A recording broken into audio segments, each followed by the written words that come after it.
வணக்கம்.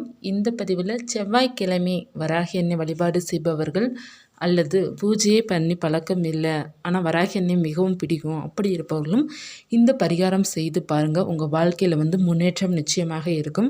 இந்த பரிகாரம் பணம் சேர்வதற்காகவும், உங்களுக்கு பணப்புழக்கம் அதிகரிப்பதற்காகவும், பணம் தடை இல்லாமல் வருவதற்காகவும் இந்த பரிகாரம் செய்து பாருங்கள்.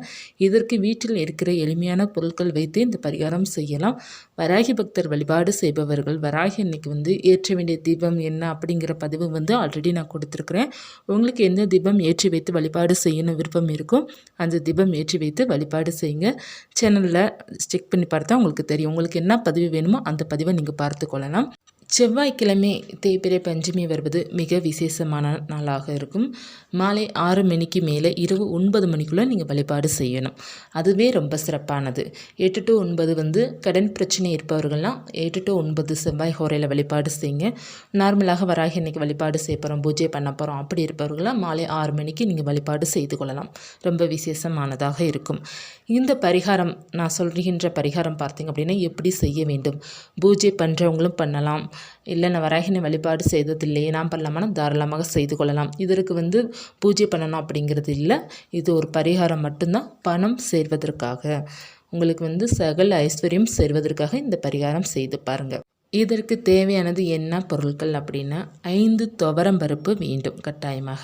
நம்ம வீட்டில் இருக்கிற துவரம்பருப்பு சாம்பாருக்கு பயன்படுத்த மட்டும் அந்த 5 துவரம்பருப்பு ஒன்றா எடுத்து 5 எடுத்துக்கோங்க. 5 துவரம்பருப்பு, 5 ரூபாய் ஒரே ஒரு நாணயம் மட்டும் வேணும், 5 ஏலக்காய் வேண்டும்.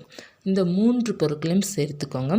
சேர்த்துட்டு நீங்கள் ஒரு சிவப்பு நிற துணி கட்டாயமாக வேணும். அப்படி இல்லைன்னா ரோஸ் நிறம் துணி, சிவப்பு ரோஸ் இல்லாத பட்சத்தில் பச்சை நிறம், இந்த 3ல் ஒரு துணி சதுரமாக கட் பண்ணி எடுத்துக்கோங்க. எடுத்து 5 ஏலக்காய், 5 துவரம்பருப்பு, 5 ரூபாய் நாணயம் 3ம் சேர்த்து கட்டி வைத்து நான் சொல்கின்ற மந்திரத்தை சொல்லுங்கள். ஓம் அதிசயக்காரியை போற்றி, ஓம் சகல செல்வத்தை தருவாய் போற்றி. அந்த மந்திரத்தை வராகி அம்மனை நினச்சி ஒரு 9 முறை அல்லது 5 முறை சொன்னால் போதும். சொல்லிவிட்டு உள்ளங்கைக்குள்ளே இதை வச்சுட்டு சொல்லுங்கள். சொல்லிவிட்டு அதை நீங்கள் என்ன செய்யணும் அப்படின்னா, வராகினை வழிபாடு செய்பவர்களாக இருந்தீங்கன்னா உங்கள் பாத்தில் வச்சு எடுத்துகிட்டு பணம் வைக்கிற இடத்துல வச்சுருங்க. அல்லது உங்களுடைய சமையலறையில் தென்கிழக்கு மூலையில் வைக்கலாம், அல்லது தென்மேற்கு மூலையில் வைக்கலாம். அப்படி வைக்கிறதுனால உங்களுக்கு பணம் சேரும், தடை இல்லாத பண வரவு உண்டாகும். அல்லது நீங்கள் துவரம்பருப்பு டப்பாலே கூட இதை வைக்கலாம், நல்ல ஒரு செல்வாக்கு அதிகரிக்கும். துவரம்பருப்புங்கிறது நமக்கு செல்வத்தை தரக்கூடியது, நினைத்தது நடத்தி வைக்கக்கூடியது, ஒரு அற்புதமான பரிகாரம், தாந்திரிக பரிகாரம் தான் இந்த துவரம்பருப்பில் இருக்குது. இந்த துவரம்பருப்பு வைத்து வழிபாடு செய்யும்போது உங்களுக்கு அனைத்து செல்வங்களும் கிடைக்கும். இது எப்போது எடுக்கணும் அப்படின்னா எடுக்கவே வேண்டாம், ஒரு 48 நாட்கள் இருக்கட்டும். நல்ல ஒரு சக்தி வாய்ந்த பரிகாரம். இந்த பரிகாரம் ஒரு மண்டலத்துக்கு அப்புறம் அதை எடுத்து கால்படாத இடத்துல போட்டுருங்க. இந்த 5 ரூபாய் நாணயம் மட்டும் எடுத்து வச்சுக்கோங்க. மற்ற ஏதாவது ஒரு பரிகாரம் செஞ்சீங்க அப்படின்னா பயன்படுத்தி கொள்ளலாம். அந்த கிளாத்தை நீங்கள் மறுபடியும் சுத்தம் பண்ணி காய வச்சு அதை பயன்படுத்தி கொள்ளலாம். இந்த பரிகாரம் செய்து பாருங்கள், உங்களுக்கு நல்ல ஒரு பணவரவு ஏற்படும். வராகி அம்மனை மனசில் நினச்சி இதை செய்து பாருங்கள்.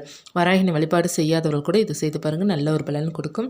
பீரியட்ஸ் ஆகிருந்தால் கூட நீங்கள் வெளியே ஹாலில் உட்காந்து செய்துட்டு இதை பண்ண வைக்கிற இடத்துல வைங்க. அந்த மந்திரம் தாராளமாக சொல்லலாம். வராகினை மனசில் வைத்து அந்த மந்திரத்தை சொல்லுங்கள், ஒன்றும் தவறு கிடையாது. இந்த தை மாதம் தேய்பிறை பஞ்சமி பார்த்தீங்க அப்படின்னா ரொம்ப சிறப்பான நாள். இந்த நாளன்று தேங்காய் தீபம் ஏற்றி வைத்து வழிபாடு செய்யலாம், நெய் தீபம் ஏற்றி வைத்து வழிபாடு செய்யலாம், வெற்றிலை தீபம் ஏற்றி வைத்து வழிபாடு செய்யலாம், செம்பருத்தி இலை தீபம் ஏற்றி வைத்து வழிபாடு செய்யலாம், செம்பருத்தி பூ தீபம் ஏற்றி வைத்து வழிபாடு செய்யலாம். இந்த மாதிரி பதிவுகள் நிறையா கொடுத்துருக்குறேன். நீங்கள் வளர்பிறை பஞ்சமியோ தேய்பிறை பஞ்சமியோ நீங்கள் அந்த டைட்டில் போட்டாலே நம்மளுடைய சேனலில் இருக்கிற உங்களுக்கு தேவையான பதிவு வரும். அதில் என்ன பதிவு உங்களுக்கு வேணுமோ அதை நீங்கள் பயன்படுத்தி கொள்ளலாம். ரொம்ப எளிமையான முறை வழிபாடு தான், ஆனால் நல்ல மாற்றங்களும் உங்களுக்கு கிடைக்கும். வராகினை மனசில் வைத்து நீங்கள் வழிபாடு செய்யுங்க. நிறைய பேர் இப்போ கூட நான் இப்போ தான் ஒரு 2-3 நாளுக்கு முன்னாடி வராகி அன்னை படம் சிலை வைக்கலாமா அப்படிங்கிற பதிவு கொடுத்துருந்தேன். நேற்று கூட ஒரு சகோதரி கேட்டிருந்தாங்க, தேய்பிறை பஞ்சமி பதிவில் தான் நினைக்கிறேன், வராகி அன்னை படம் வைத்து வழிபாடு செய்யலாமா, சிலை வைத்து வழிபாடு செய்யலாமான்னு கேட்டிருந்தாங்கன்னு நினைக்கிறேன். இது நான் பலமுறை சொல்லிட்டேன். உங்களால் பராமரிக்க முடியும் பட்சத்தில் நீங்கள் தாராளமாக வராகி அன்னை படமோ சிலையோ வைத்து வழிபாடு செய்யலாம். உங்களால் பராமரிக்க முடியாது அப்படி இருப்பவர்கள் விளக்கு வைத்து மட்டும் வழிபாடு செய்யுங்க. அகல் விளக்கு வாங்கிக்கோங்க. நம்ம கடையிலே கிடைக்கும் பார்த்தீங்களா? ஒவ்வொரு அகல் விளக்கும் 5 அகல் விளக்கும் தனியாக ஒரு 5 வாங்கி வச்சுக்கோங்க. அப்புறம் பஞ்சமுக விளக்குன்னு 5 முகம் கொண்டது அகல் விளக்குலேயே நமக்கு கிடைக்கும். அதையும் நீங்கள் 2 வாங்கி வச்சுக்கோங்க.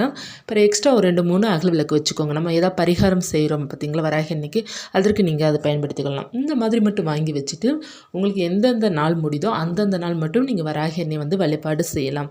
எல்லா நாளுமே வழிபாடு செய்யணும் அப்படிங்கிறது இல்லை. இப்போ படமும் சிலை இருக்குன்னா நம்ம கட்டாயமாக தினமும் வழிபாடு செய்து நெய்வேத்தியம் வைக்கணும். சிலை வைத்திருப்பதெல்லாம் தினமும் நெய்வேத்தியம் வைக்கணும். அப்படி இருக்கும் பட்சத்தில் பார்த்தீங்க அப்படின்னா நமக்கு பராமரிப்பு இருந்தால் தான் அதில் நம்மளால் செய்ய முடியும்.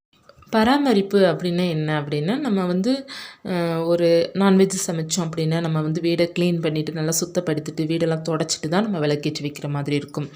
அதற்கப்புறம் கணவன் மனைவி ஒன்றாக இருந்தாங்கன்னா தலை குளிச்சுட்டு அதற்கப்புறம் தான் நீங்கள் வந்து தீபம் ஏற்றி வைக்கிற மாதிரி இருக்கும்.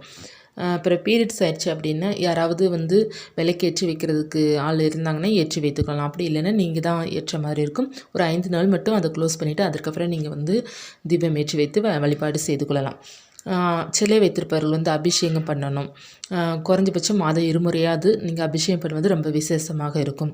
அவங்களுக்குரிய நாளன்று பஞ்சமி, வளர்பிறை பஞ்சமி, தேய்பிறை பஞ்சமி, இந்த பௌர்ணமி நாள், இந்த நாளில் நம்ம வந்து அபிஷேகம் பண்ணுவது ரொம்ப சிறப்பாக இருக்கும். இதற்குரிய நாள் என்று நம்ம சரியான முறையில் ஃபாலோ பண்ணோம் அப்படின்னு நம்ம தாராளமாக வைத்து வழிபாடு செய்யலாம். முடியாதவர்கள் இப்போ வந்து எல்லாராலையும் எல்லாமே முடியும்னா கட்டாயமாக முடியாது. கை குழந்தை வைத்திருப்பவங்களாம் உங்களால் சரியாக பராமரிக்க முடியாது. அவர்கள்லாம் பார்த்திங்கன்னா மாதத்தில் 2 முறை பஞ்சமி தினத்தன்றும், பௌர்ணமி அன்றும், அமாவாசை அன்றும் மற்றும் வெள்ளிச்செவ்வாய், முடிந்தால் வெள்ளிச்செவ்வாய் இந்த நாள் அன்று மட்டும் வராகி அன்னைக்கு விளக்கேற்றி வைத்து வழிபாடு செய்யுங்க. அவங்கள வழிபாடு செய்கிறதுனால நமக்கு ஏகப்பட்ட நன்மைகள் நிச்சயமாக இருக்குது. அவங்க ஒருபோதும் நம்மளை கைவிட போகிறது கிடையாது. உங்களுக்கு பார்த்தீங்க அப்படின்னா நல்ல ஒரு மாற்றங்களும் உங்கள் வாழ்வில் ஏற்படும். பிரச்சனைகள் விலகும், குடும்பத்தில் இருக்கிற பிரச்சனைகள் விலகும், குடும்பம் ஒற்றுமையாகும், பணம் சம்மந்தப்பட்ட பிரச்சனையெல்லாம் தீரும், வாழ்வு வந்து நல்ல முன்னேற்றம் இருக்கும். விவசாயம் வைத்திருப்பவர்களுக்கெல்லாம் விவசாயம் மென்மேலும் சிறப்பாக இருக்கும். தொழில் வைத்திருப்பவர்களுக்கு நல்ல வருமானம் அதிகரிக்கும். நல்ல ஒரு பண வரவும் மன நிம்மதியும் கொடுக்கின்ற வராகி அன்னை வந்து நம்ம சரியான முறையில் வந்து வழிபாடு செய்யும்போது நமக்கு நல்ல ஒரு பலனை கொடுக்கும். யாருக்கும் எந்த தீங்கு நினைக்கக்கூடாது. மற்றவர்கள் பற்றி நம்ம வந்து வராகி தாயிட்ட போயிட்டு அவங்க என்னை கஷ்டப்படுத்துகிறாங்க, அவங்களும் கஷ்டப்படணும், அவங்க வந்து ஒரு மாதிரி ஆகணும், அந்த மாதிரி என்றதெல்லாம் நம்ம இருக்கவே கூடாது. உங்களை அவங்க கஷ்டப்படுத்தினா கூட அவங்க என்னை கஷ்டப்படுத்துகிறாங்க, சீக்கிரமாக எனக்கு அதை சரி பண்ணி கொடுங்க அப்படிங்கிறத நீங்கள் கேட்கணுமே தவிர அவங்க என்னை கஷ்டப்படுத்திட்டாங்க அவங்களும் நல்லா இருக்கக்கூடாது அப்படிங்கிற மாதிரி நம்ம வேண்டிக்கவே கூடாது. அப்படி வேண்டணும்னா சாமி நம்ம மேலே கோச்சிப்பாங்க. அந்த மாதிரி மட்டும் நம்ம வேண்டிக்கவே கூடாது. நம்ம எப்போதுமே நல்லபடியாக தான் வேண்டணும். நீங்கள் நல்லபடியாக வேண்டும்போது வராகி அன்னை எப்போதுமே உங்களை காப்பாங்க. நம்ம மற்றவர்களுக்காக தீங்குத்தனமாக நம்ம வேண்டக்கூடாது. எப்போதுமே அவங்க உங்களுக்கு ஏதாவது தவறு செஞ்சால் கூட அவங்கள வந்து திருத்தி கொடுக்குற மாதிரி நீங்கள் வேண்டிக்கணும். அப்படி இல்லைன்னா அவங்கள வந்து எங்கிட்ட அந்த மாதிரி வம்பு வச்சுக்கிறக்கூடாது. அந்த மாதிரி நீங்கள் வேண்டிக்கொள்ளும்போது உங்களுக்கு நிச்சயமாக அந்த இது நிறைவேறும். வராகி அன்னை அதை உங்களை பார்த்துப்பாங்க. கணவன் மனைவிக்கு பிரச்சனை இருக்குது, கணவன் மனைவி ஒற்றுமையில்லாமல் இருக்குது அப்படின்னா கூட வராகி அன்னைட்ட வேண்டும்போது நிச்சயமாக அந்த கணவன் மனைவி எல்லாமே ஒற்றுமையாக இருப்பாங்க. குடும்பம் வந்து மகிழ்ச்சியாக இருக்கும். நம்ம நம்பிக்கையுடன் வழிபாடு செய்யும்போது நமக்கு எல்லாமே நல்லதே நடக்கும். இந்த பரிகாரம் வந்து எல்லாருமே செய்து பாருங்கள். உங்களுக்கு நல்ல ஒரு பணவரவு நிச்சயமாக 100% ஏற்படும். இந்த பதிவு உபயோகமாக இருந்துச்சுன்னா லைக் பண்ணுங்கள். மீண்டும் ஒரு ஆன்மீகத்தலுடன் உங்களை சந்திக்கிறேன். நன்றி.